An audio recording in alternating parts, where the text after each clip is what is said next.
Hello दोस्तों, मैं हूँ रामपाल। और जैसा कि हम लोगों ने एनसीईआरटी की सीरीज स्टार्ट की थी और उसी सीक्वेंस में आज ये थर्ड सेशन है, या आप इसे थर्ड पार्ट बोल सकते हैं। और जैसा मैंने बोला था कि मैं न तो बुक छूऊंगा और ना ही मैं बुक सामने लेके आऊँगा, ओनली कंटेंट पे बातें करूँगा। तो आप देख रहे होंगे हर एक सीरीज पे कि मैं सीधे कंटेंट पे फोकस करता हूँ। तो अगर आप अभी तक मेरे चैनल पर नए हो तो यार सब्सक्राइब कर लो और चैनल को शेयर करना ना भूलें, वीडियो को लाइक करें। तो आज का टॉपिक देखते हैं, और जो आज का टॉपिक है वो है हमारा फ्रांसीसी क्रांति। यानी कि जो फ्रांसीसी क्रांति हुई, उस क्रांति में क्या क्या हम लोगों को सीखने को मिला और वो क्रांति हम लोगों के लिए कैसी रही, ये बहुत इंपॉर्टेंट फैक्ट्स होंगे। और ये इंपॉर्टेंट फैक्ट्स जानने के लायक होते हैं। तो किसी भी क्रांति को होने के लिए या किसी भी क्रांति या रिवॉल्यूशन को होने के लिए तीन कॉजेज हमेशा रिस्पॉन्सिबल होते हैं: सोशल कॉजेज, पॉलिटिकल कॉजेज और इकोनॉमिकल कॉजेज। यानी कि आर्थिक कारण, राजनीतिक कारण और सामाजिक कारण। तो इसी तरह से फ्रांस में भी कुछ कारण रहे होंगे जिसकी वजह से फ्रांस रिवॉल्यूशन हुआ, यानी फ्रांस क्रांति हुई। तो जो फ्रांस में उस टाइम पे समाज था, तो पहली बात स्टेटस में डिवाइड था। स्टेटस यानी कि कैटेगराइज था कि ये फर्स्ट स्टेटस वाले हैं, ये सेकेंड वाले हैं, ये थर्ड वाले हैं। तो तीन स्टेटस में समाज डिवाइड था। और तीनों स्टेटस में एक खास बात ये थी कि जो थर्ड स्टेटस वाला लोग थे, उन्हीं लोगों को टैक्स पे करना होता था। अदरवाइज फर्स्ट और सेकेंड स्टेटस वाले लोगों को टैक्स पे नहीं करना होता था। तो ये एक बहुत बड़ा कारण बनता है फ्रांसीसी क्रांति के होने के। तो एक एक पॉइंट को डिस्कस करेंगे। और जो फ्रांसीसी क्रांति हुई, वो फ्रांसीसी क्रांति 1789 से लेकर के 1799 तक, जो एक टाइम पीरियड बोला जाता है कि फ्रांसीसी क्रांति का वो टाइम पीरियड रहा। तो पहला कॉजेज क्या रहा? पहला कॉजेज रहा कि फ्रांस के लोग किस किस चीज़ से परेशान थे? महंगाई, यानी कि महंगाई, फिर कर वृद्धि और निरंकुश शासन से परेशान थे। तो महंगाई एक बहुत बड़ा कारण था उस टाइम पे।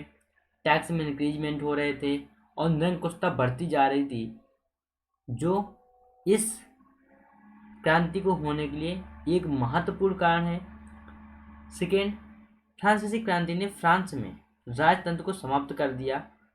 क्रांति के दौरान तैयार किया गया घोषणा पत्र एक नए युग का द्योतक था। यानी कि हम लोगों ने भी फ्रांस की क्रांति से बहुत सारी बातें सीखी हैं, यानी कि यूनिटी को सीखा है। सोशल कॉजेज जो थे उनसे हम लोगों ने अवेयरनेस ली है। तो ये जो है एक नए युग का द्योतक था। सन 1774 में बुर्बो राजवंश का लुई 16वां फ्रांस की राजगद्दी पर आसीन था उस टाइम पर। जो कि लुई 16वां है, वो किस राजवंश का था? तो बुर्बो राजवंश का था। और राजगद्दी पे वही बैठा हुआ था उस टाइम पे। तो जब लुई 16वां फ्रांस की राजगद्दी पर आसीन हुआ, तो राजकोष खाली था और कई युद्ध लड़ने के कारण कर्ज में डूबा था।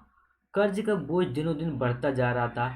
यानी कि फ्रांस के अंदर पैसे खत्म हो चुके थे, इकोनॉमी बिल्कुल डूब चुकी थी, इकोनॉमी थी नहीं।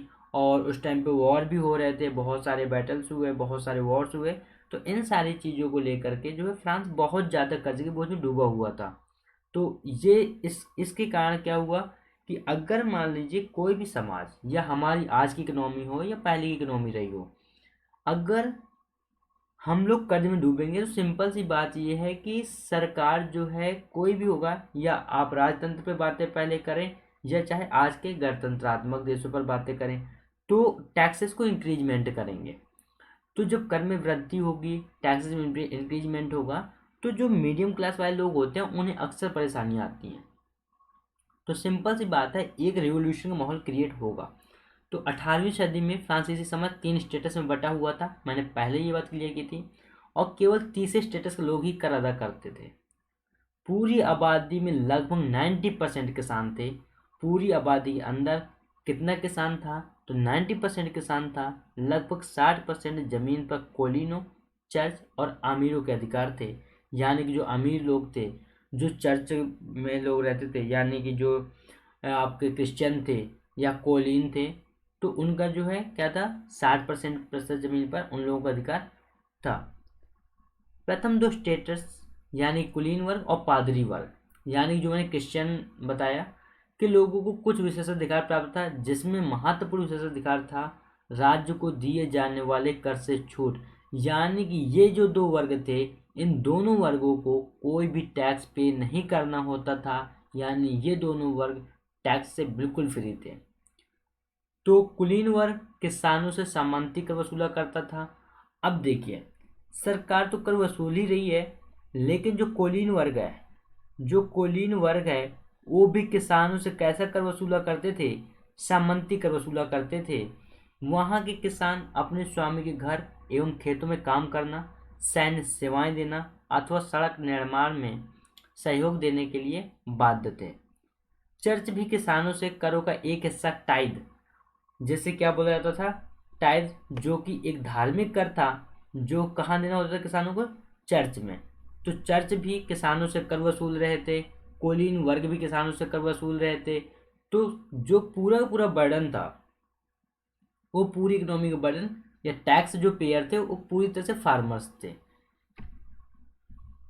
जबकि प्रत्यक्ष कर जो टाइल भी देना पड़ता था, जो प्रत्यक्ष कर था उसे टाइल बोला जाता था, और जो अप्रत्यक्ष कर, चाहे वो कोलीन वर्ग को देने वाला टाइल रहा हो या चाहे चर्च को देने वाला रहा हो, तो चर्च को जो टाइल दिया जाता था या कोलीन वर्ग को वसूला करते थे, तो वो भी तो देना ही है इन्हें, लेकिन प्रत्यक्ष कर भी, टाइल भी इन्हें देना पड़ता था।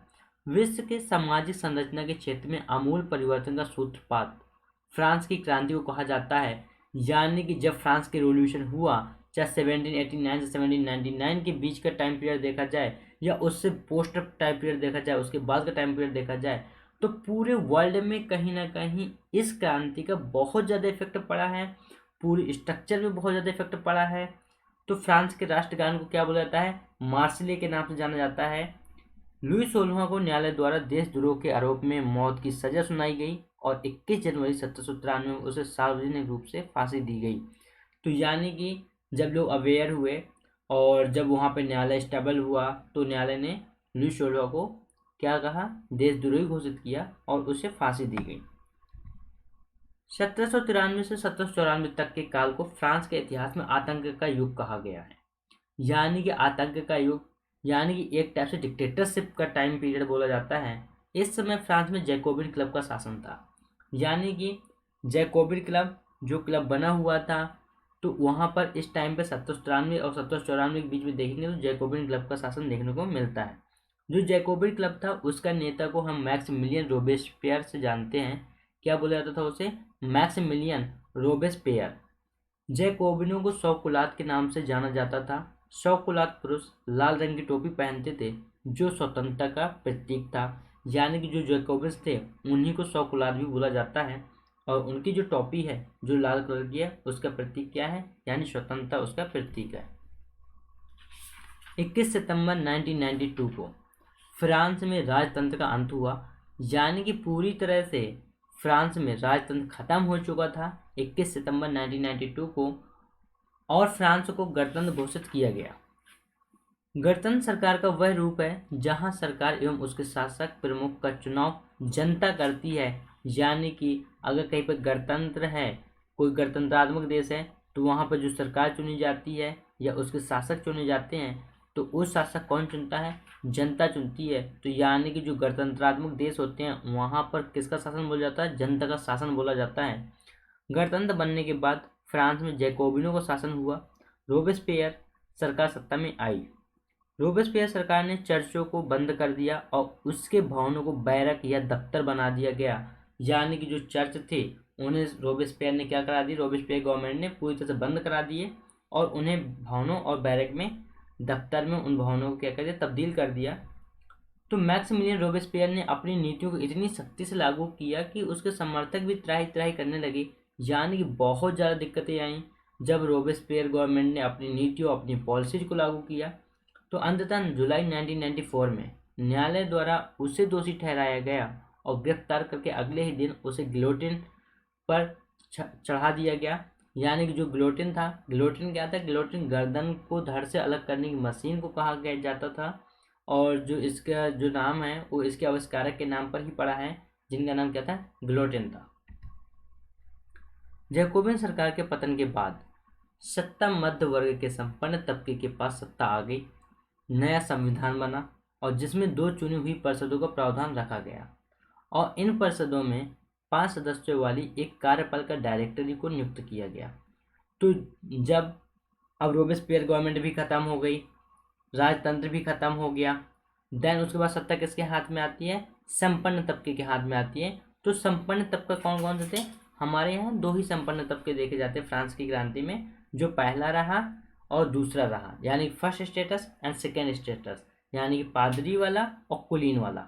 ठीक है, तो इन लोगों ने क्या किया, 5 सदस्यों वाली एक कार्यपालिका यानी 5 सदस्यों वाली एक एग्जीक्यूटिव चुनी गई और एग्जीक्यूटिव डायरेक्टर को क्या किया गया, नियुक्त किया गया। लेकिन फ्रांस में यह शासन भी डायरेक्टरी के आपसी झगड़ों में नहीं चला और फिर सैनिक तानाशाह नेपोलियन बोनापार्ट का उदय होता है, जो कि नेपोलियन बोनापार्ट का एक कोड आता है जो 1804 में आता है और यहाँ से नेपोलियन बोनापार्ट का उदय देखने को मिलता है। तो ये आज का जो हमारा कंटेंट था और यहाँ पर कोई बुक नहीं देखी गई, मैंने सीधे कंटेंट पे बातें की हैं कि कंटेंट है क्या, और इसी तरह से मैं कंटेंट पे ही बातें करूँगा और डेली टू डेली मैं एक एक लेक्चर ज़रूर यहाँ पे अपलोड करूँगा। सो अगर आप लोगों को कंटेंट पसंद आता है तो प्लीज़ शेयर करें, एक शेयर ज़रूर करें जो है, क्योंकि आपका एक शेयर किसी की बहुत बड़ी हेल्प कर सकता है। So thank you so much guys, और प्लीज़ शेयर करते चलें, इस वीडियो को रोकें नहीं। So thank you so much and मिलते हैं नेक्स्ट वीडियो में।